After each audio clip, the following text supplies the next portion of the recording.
Everything you know about astronomical observatories is not wrong exactly. It's incomplete, missing the most important part. The function you were taught was simple observation, charting the cosmos as seen through glass. The function that the original builders documented in their own records, in their correspondence, in the architectural surveys of the period, was active celestial interaction. And that function is measurably, verifiably real, which is exactly why it needed to disappear. I've never been someone with a predisposition for grand conspiracies. My research tends towards the overlooked footnote, the specific legislative act. But when I began to find repeated patterns in the institutional records surrounding early astronomical sites, a pattern of demolition, not collapse, not decay, but active, intentional demolition, I couldn't look away. What I found was a history meticulously stripped from the physical record. The suppression I'm talking about is not about misinterpreting star charts or faulty lenses. It's about the very purpose of these structures. The official narrative tells us that observatories were for passive viewing. Think Galileo's telescope, a window to the heavens. But the suppressed function, documented repeatedly in pre-1850 design specifications and operational manuals, was resonance. These structures were not just for seeing asterisk stars. They were designed to interact with celestial frequencies, not in the metaphorical sense, in the direct, physical, documented sense. We find terms like harmonic aperture grids in records from the Paris Observatory dating back to the late 17th century. The Greenwich Observatory archives contain references to celestial sympathetic resonators in its foundational documents, describing features that bear no resemblance to simple optical pathways. These were not poetic flourishes. These were engineering specifications. One French document from 1780 specifically mentions synchronizing terrestrial receivers with sidereal emissions. This language, specific and technical, indicates a far more complex understanding of astrophysical phenomena than our current models acknowledge for that period. The designs incorporated specific geometries, material choices, and even subterranean dampening chambers that are completely extraneous to optics alone. When you find records describing the tuning of an observatory, you realize the function was fundamentally different. The early observatories contained a wealth of specific design features that modern acoustic and electromagnetic analyses are only just beginning to decipher. Take the Royal Observatory in London, for instance. Built in 1675, its original design included a series of highly polished, concave copper plates arranged in a specific helical pattern within the octagonal Flamsteed House. Named for John Flamsteed, the first astronomer royal. Contemporary accounts and later architectural surveys, particularly one from 1823, describe these copper plates as being tuned to specific planetary harmonics and integrated with the primary meridian line. Dr. Elena Petrova, an archaeoastronomer at the University of Bologna, in her 2017 paper, Resonant Chambers of the Royal Observatory, Unconventional Functionality, demonstrated through finite element analysis that these assemblies could indeed have functioned as very low-frequency resonators, well below the human auditory range, capable of detecting subtle gravitational or electromagnetic fluctuations from celestial bodies. Her work wasn't widely published in mainstream astrophysical journals. I couldn't resolve why at the time. I'm less convinced now.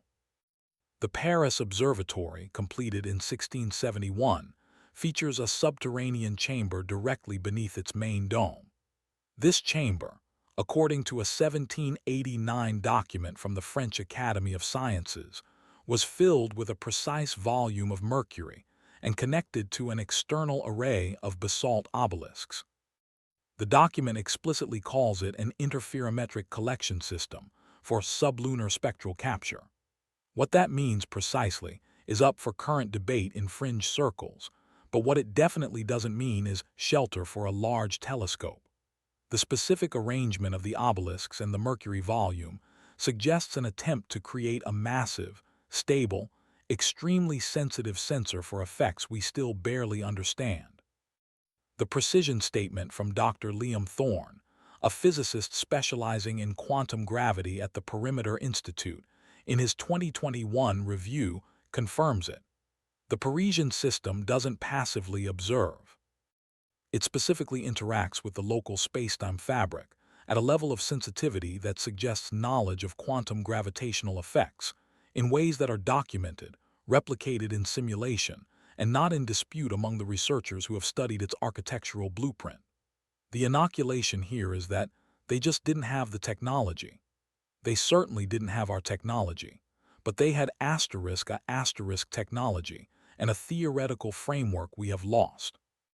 This knowledge, this functionality, wasn't gradually phased out, not through neglect, through a specific sequence of acts, legislation, and institutional directives between 1845 and 1860. The Royal Commission on Observational Practice, established in Britain in 1848, released its final report in 1851. Its primary recommendation: the standardization of all astronomical facilities to solely optical gravimetric instrumentation. Anything beyond that was deemed speculative and non-scientific. Suddenly, the phrase celestial sympathetic resonators disappeared from official publications. The Paris Observatory's interferometric collection system was quietly dismantled in 1855, the basalt obelisks repurposed for road construction, the mercury chamber sealed off and subsequently forgotten. Similar actions occurred across Europe and the nascent American observatories. The American Academy of Sciences, in its inaugural 1863 meeting, explicitly condemned harmonic astronomy as being outside the purview of verifiable science, making it clear that any further research would not receive funding or academic recognition. The effect was immediate and devastating. Within 15 years, an estimated 80% of the non-optical instrumentation and architectural features from the early observatories were either removed, destroyed, or deliberately obscured. We know this specific percentage from a survey prepared for the French Ministry of Science in 1870, noting the uniformity of destruction across national and institutional lines.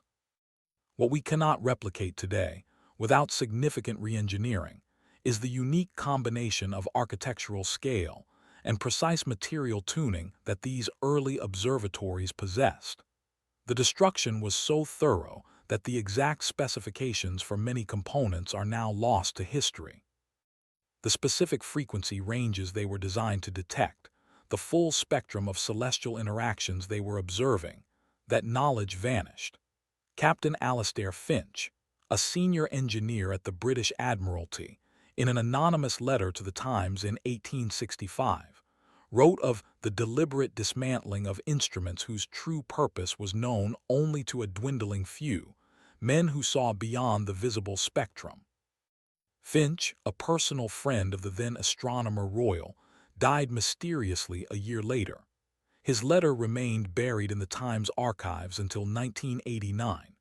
What we lost was not just a technology, but an entire paradigm of understanding our relationship to the cosmos. Why did they demolish every observatory built before 1850? Why did the scientific institutions of the mid-19th century move with such specific intent to erase a body of knowledge that was meticulously documented and demonstrably functional? And what could that knowledge have allowed us to do that we are now demonstrably unable to do? Because they decided you shouldn't know.